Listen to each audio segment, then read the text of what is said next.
I know, we're a cliche. It's January 2nd and we are talking about fitness, getting your head in the right space for smashing goals in 2024. And who better to guide us through this than Keith O'Malley-Farrell from the Physical Training Company and the Life of Education. He's a fitness veteran. He's an expert in pain, stress and injury rehab. He's an adventurer, an educator. Great to have you with us. Happy New Year. Happy New Year to you too. So what's your book that you'd like to recommend?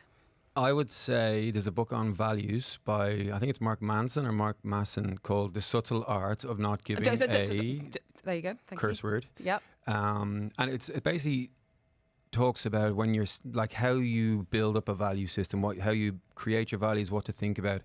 And then in a nutshell, it's create a framework of values that are always requiring you to work on the value. So instead of valuing having a family, you value love. So you always have to work on it. You always have to work. You never achieve it, because his idea is that when you do achieve it, then what do you do then?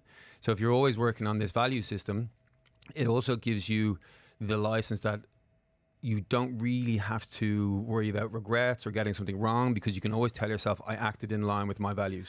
That's a wonderful way of looking at it, actually, because we do get ourselves worked up about things that perhaps don't affect us, won't, impact us in any way. I heard Mel Robbins speaking the other day, which was her philosophy, which is let them. If someone's doing something, it doesn't ultimately affect you or your life. Yeah.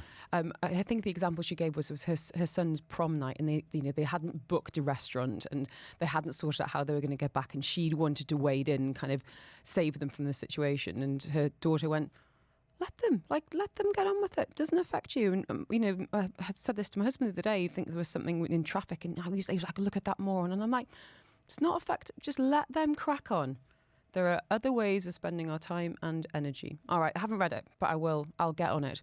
I saw one of your reels over the last few days, which was Keith O'Malley-Farrell looking a bit lonely in the gym. Was that kind of Christmas, New Year week a little bit quiet? We were all eating cheese? It actually went quiet mid-December, to be honest. People disappeared on their breaks nice and early this year, it seems. And then, it was... we were busy in the mornings, and then it was a ghost town. And now, 2nd of January, back through the doors? Definitely some new faces reappearing this morning. We'll see. The evening is the real judge when people are tired and want to go home after work. Do they go home or do they flood into the gym? It raises an interesting question, which is something that we've touched on in the past and is always a bit of a contentious one. I recently had a DNA test, which I haven't looked into fully, but it was talking about when you're optimized at certain times, talking about predisposition to diseases and mental stuff. And it said that I am better to exercise in the morning, which, I prefer to do anyway. Is there any science behind that? I know obviously people have different schedules, but what do you tend to recommend in terms of timing of doing certain activities or indeed getting the most out of your workout?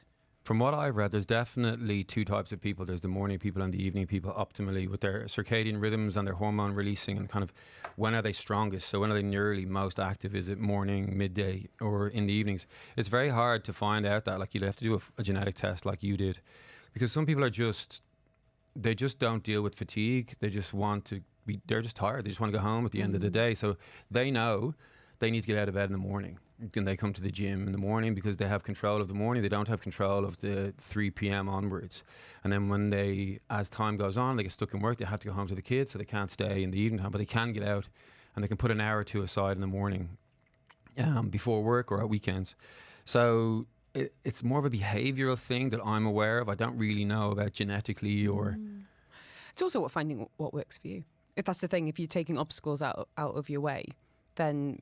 Like this morning, we've touched on this before about the kind of finding the motivation to work out outside of a PT session or outside of a class, and by putting your stuff in the back of the car, having your trainers on during the school run, you're probably more inclined to actually do it. Yeah, we're talking about finding motivation next. If this is something you are struggling with, this is must listen. And we are going to be getting Keith O'Malley-Farrell's take. New year, new you. What is his philosophy?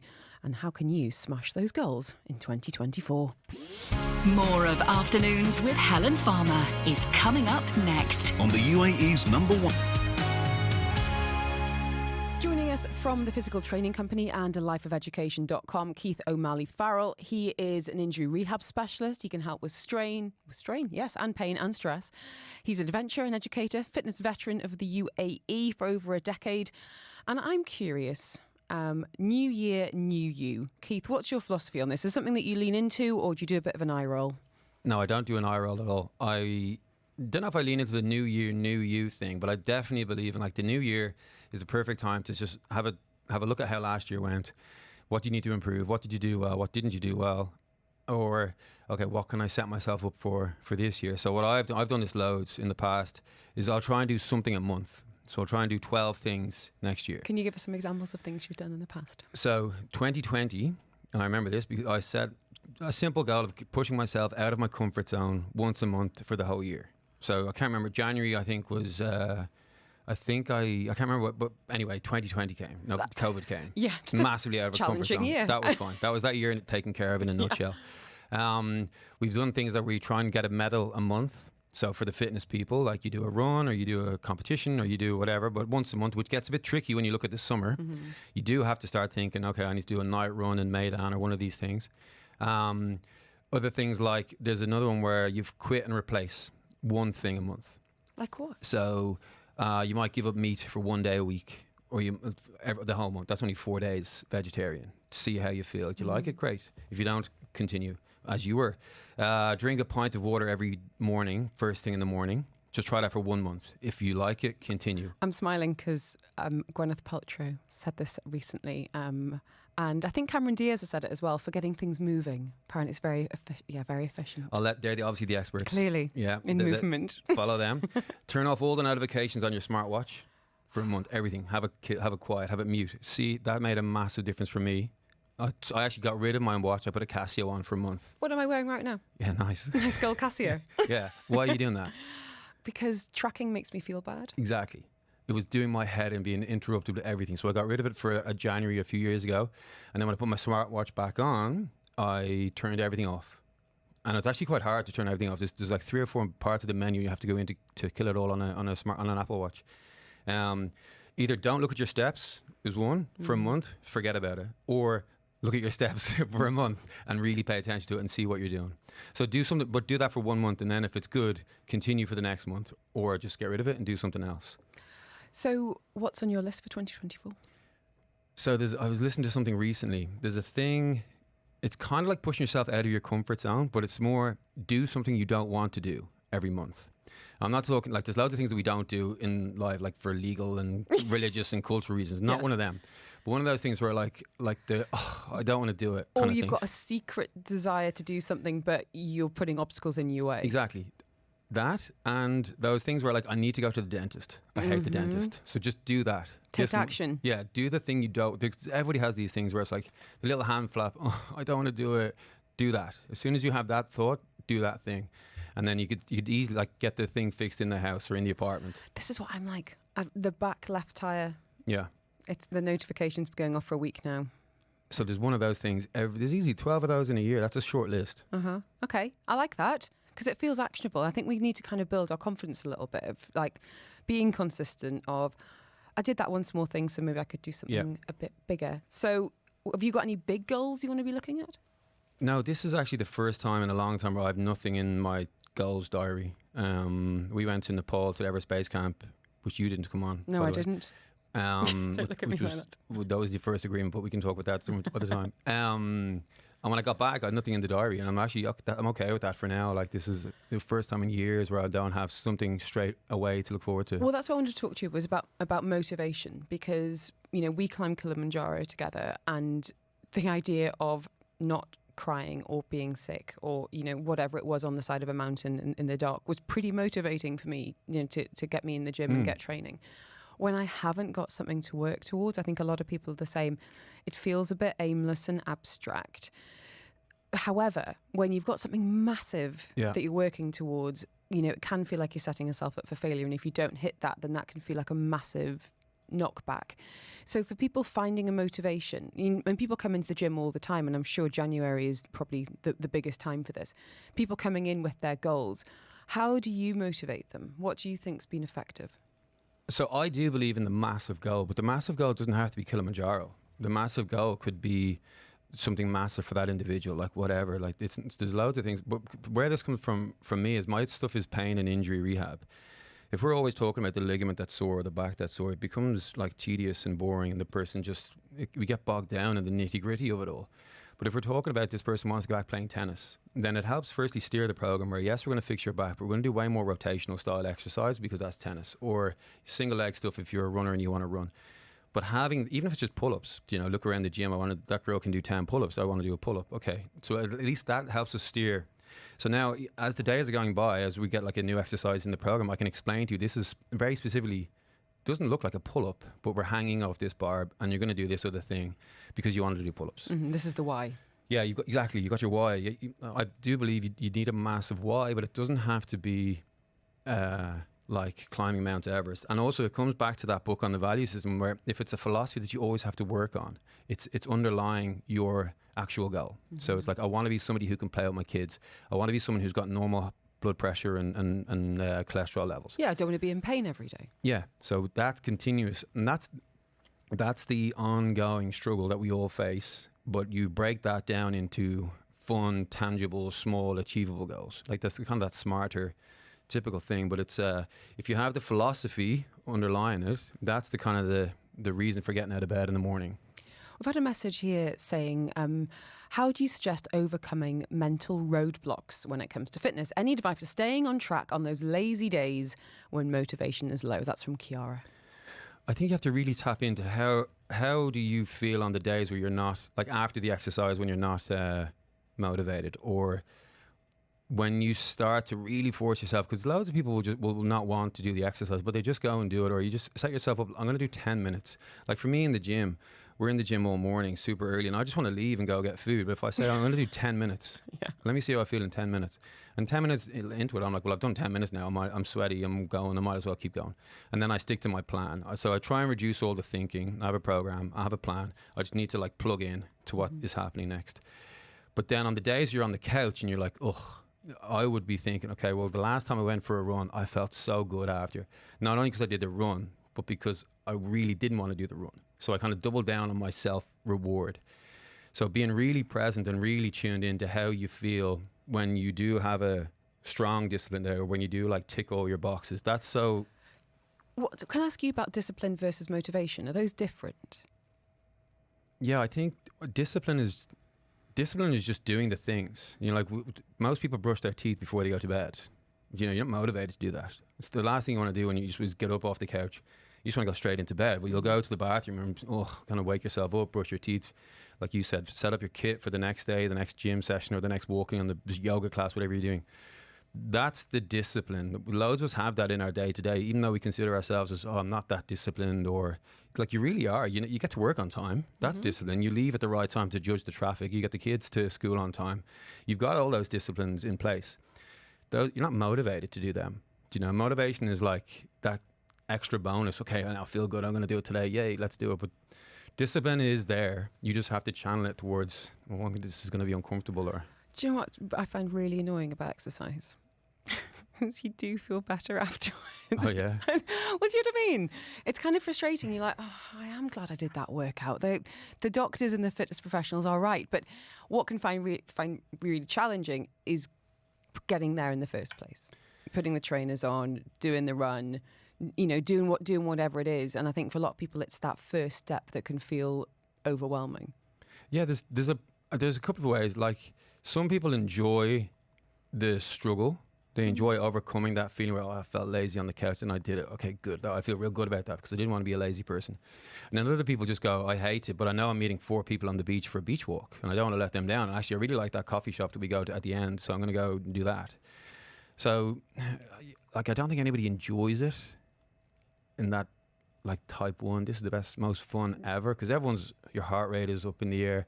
One thing you did say, though, is you do feel better after the exercise. That's as long as you get the intensity right. Because some people overdo it. They go to work all day, super stressed at work, typical things. And they go to the gym to blow off some steam and they burn the candle at the other end as well. And they go way too hard. And then they go home. And you don't notice that after. You notice that 6 weeks later when something is going wrong, or now you can't get to the gym. Or suddenly there's an injury that has just, crept up again. Yeah, exactly. So moderation. Keith O'Malley Farrell in the studio with us today. We are going to go to the text line next. If you've got any questions for him, and it can be relating to motivation, to injuries, to exercise, to diet, which we haven't really touched on either. You can be completely anonymous if you want. 4001. Getting 2024 off to a happy, healthy, fit start now with Keith O'Malley Farrell from the Physical Training Company from alifeofeducation.com. He is a fitness veteran.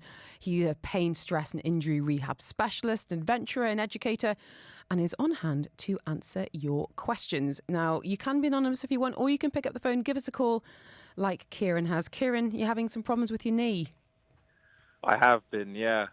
I've been dealing with patellar tendonitis in my left knee for just about over a year and a half now. I play football quite avidly, probably about 4 times a week, I would say, and I think that's where it stemmed from.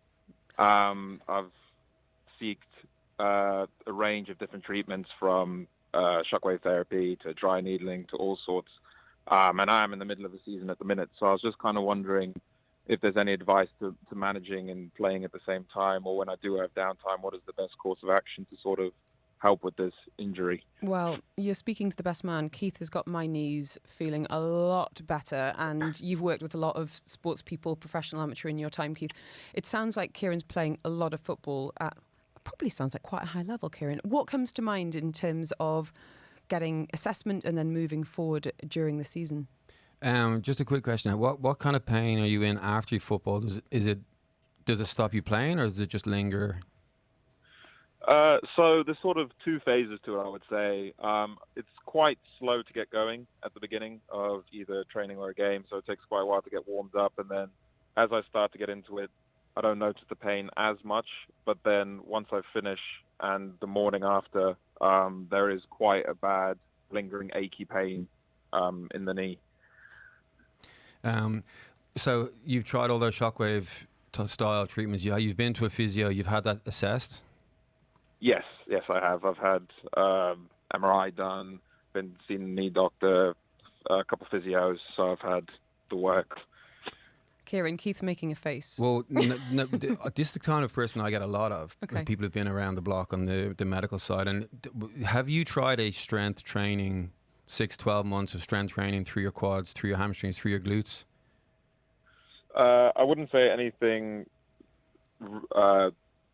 consistent. Yeah, I would say, but I have tried various different exercises. I've tried sort of front loading the quads on front squats. I've tried, to try to keep my knee over the front of my toes, all that kind of thing. So there has been a slight improvement, I would say, in terms of pain, but it hasn't completely gone away, and I'm just wondering if it ever will. Yeah. Well, I can definitely say there's a potential where it will definitely go away.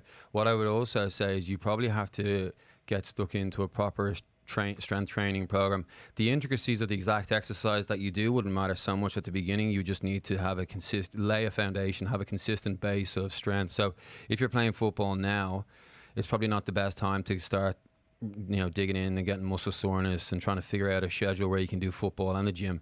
But as the summer comes and football stops, then it might be best to look at just doing a couple of leg sessions a week. And you're looking at very simple, very basic stuff to begin. The full lower body, quads, glutes, hamstrings, and it should go away then after a lot of just increasing your capacity. Kieran, I'm going to connect you with Keith off air. I'm going to reply to your message with his details so you guys can have a chat. But there is light at the end of the tunnel, hopefully. And you're speaking to someone who's got no cartilage in her knees at all. So I literally feel your pain on the tendonitis front. I had some hyaluronic injections, the acid injections, before we climbed Kilimanjaro, which helped hugely. So if you want a good recommendation on any osteo doctors, I'll pop some on those messages as well. Hope that helps. And stay healthy, stay strong, and stay out of hospital. All right, sir? Thank you. That was Kieran. We've also got Sunil on the line, who has been in touch. Early 50s, pretty fit, but a frozen shoulder for the last 6 months. Sunil, what's been going on? Yeah, good afternoon. Actually, I think I pushed myself a little too hard. I was working out after a break of about 6 or 7 months, and I tried doing pull-ups. And immediately the next day, I couldn't lift my right arm, and there was no mobility on my shoulder.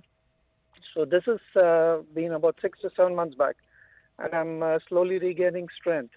And I'm up to swimming, and I can do some push-ups, but definitely not like what I was used to before. So I was wondering how long does it take to heal a frozen shoulder, and especially once you pass 50. Keith, what exactly is a frozen shoulder and how can we help Sunil this afternoon? True frozen shoulder is the capsule that holds the ball and socket joint together, almost at the deepest level of the joint. It loses its kind of elasticity and its ability to rotate and move around. It just stiffens up the collagen and the water dehydrates and it just doesn't budge. So true frozen shoulder should give you the same sensation as if you straighten your arm out all the way and your elbow straightens. That complete lock stopping. That's real true frozen shoulder. You can also have very sore shoulder that has limited movement. It's not quite in the category of the ultimate true frozen shoulder. But to go back to your question, your situation, have you had an assessment done on the shoulder to tell you that it's frozen shoulder? Yes, I did visit an ortho, and I did a couple of sessions. I did about 6 physio sessions, and I continue to exercise holding a towel for my mobility and for strengthening the shoulders. I continue to do that. I would suggest continue to try and mobilize it. Try and get the movement back first, so you can put your hands right up over your head, kind of upper arm touching your ear on both sides, and so that it matches left and right side first, while you're still kind of swimming and using that comfortable range. And then once you can get that full range of motion, then you can start looking at adding some strength exercises where you're overhead pressing and externally rotating the shoulder. But you would have it. Work it in those ranges that are pain-free, like you said, when you're swimming, and then just continue with your mobility and then look to strengthen it again in the future. Sunil, really hope that helps. Stay well, stay healthy, and keep us posted. Sunil speaking to us on 04871 5500. Keith and Malley Farrell in the studio from Physical Training Company. We've had a question about number of workout and kind of spacing. This came through on social media earlier from Nina saying, I'm quite overweight but fairly active, walk 5 to 10,000 steps, swim at the weekends, do a boot camp type class weekly. I really want to up my exercise but struggling because I'm working full time, got young kids and my husband's in Saudi during the week. Would it be inadvisable to do 2 fitness sessions in one day each week? I was thinking yoga or Pilates in the morning and then my boot camp late afternoon, or is that just too much? It's not too much if you are working completely different energy systems for the most part, unless you're a professional athlete. So like you're saying, yoga in the morning and then a gym session in the evening is fine because they're very different energies, they're very different intensities. If you keep tapping into the same, like both boot camps, morning and evening, you're eventually going to fall off a cliff and just have some problems. But just one of the things you could do from 5 to 10,000 steps, if you were to pay attention to the steps 7 days a week and push that beyond 10,000, that's going to obviously increase your activity level. What I'd also suggest is like get a deeper understanding as to why do you want to increase your exercise levels? Like, what's your ultimate goal? And then start aiming towards that. Just exercising twice a day for the sake of doing more is going to have a short lifespan for most people. Now, I don't know this person, but having something that's really, really meaningful will then allow you'll definitely do 2 a day. You might even do 2, 3 or 4 days a week and then do nothing on the other day when it's your busiest rest day. Makes sense. Speaking of busy schedules, Neil says, what's your take on the best full body workout for busy schedules? I'm looking for something effective but time efficient. Is Apple Fitness worth it? I just need a 30-minute workout to do from home with minimal gear. The best for 30 minutes. There's loads. It's really like with minimal gear. So you're looking at body weight stuff, maybe a TRX that would help because but there's so much online. Not to give a vague answer from the COVID days, people were doing home workouts. There's an infinite number of body weight exercises, animal movements. Hang on, did you say animal movements? Yeah, there's a whole like flow. Yeah, like gorilla walks, crab walks. There's loads. Just Google animal flow, animal movements. Zoo, it's either XUU or ZUU is another one. There's a guy in Dubai who does that, Danny Bartlett, who's you probably know. There's loads you can do. Like it's almost too long an answer. Okay, so loads out there. Yeah, just Google it. And Alexis saying, quick question, what is your go-to post-workout snack for optimal recovery? #FitFuel. I would just simply do protein shakes. Have it forever. It's boring. It is really boring. But it gets it in. You also get your water in that you may have lost as well. After that, you're looking at some sort of meat. If you eat meat, like a salad, you do have a little bit of a license to go a little bit off piste with your diet post-workout because you're going to be sugar depleted. So you can go for a little bit more of a kind of chocolate bar, protein bar. But you definitely want to be tapping into some protein source. So I started watching something on Netflix last night, which is called, I think it's called You Are What You Eat. And they're doing a twin study, identical twin study, where they're putting one on an omnivore diet, one on a vegan diet. And I mean, it looks like rigorous testing from the beginning, looking at, visceral fat, looking at their biological age. So I'd love to catch up in about a month's time, Keith, and have a little chat on that. Now, if anyone is feeling motivated, they're feeling ready to make a change, and a big change, Physical Training Company is kicking off something pretty special in the next few days. What are you planning and who can get involved? So January 15th is basically just like the New Year, New You kind of thing you spoke about. We're just doing a 6-week transformation package, fully immersive in training, nutrition. We push a lot on the accountability side of it because there's enough training online. People can just Google it if it was just the problem with that. There's enough food plans online. You could Google it if that was what you were lacking. But a lot of people just need the accountability. They need the community. They need to know there's other people struggling with them at the same time. So everyone's going to start January 15, 6 weeks through, and it's people who are getting back into fitness typically sign up to these things. So it's not a case of, okay, you're going to drop a definite amount of weight, but we do help people with goals each week, what you need to be hitting, what we're looking for you to change, make some small changes in the first couple of weeks. It typically takes about 10 days for people to get into the actual mindset of, oh, this is really happening. I'm really doing this. I really need to stop that nutrition plan and get onto this other one over here. So we'll see how we go. It's usually quite a nice little thing in January to do with people, so we hope it'll do well again. What's the best way of tracking you down on social media and, of course, getting involved in the challenge if people are up for it? Yeah, contact me at Keitho_Malley_Farrell on Instagram or Training Room UAE Instagram. There you go. If you want to send me the word fit, I'll send you both those links so you can find out more. Keith O'Malley Farrell, thank you so much. Absolute pleasure to kick off 2024 with you. We have got something I never thought I'd say, some Hanson on Dubai Eye 103.8.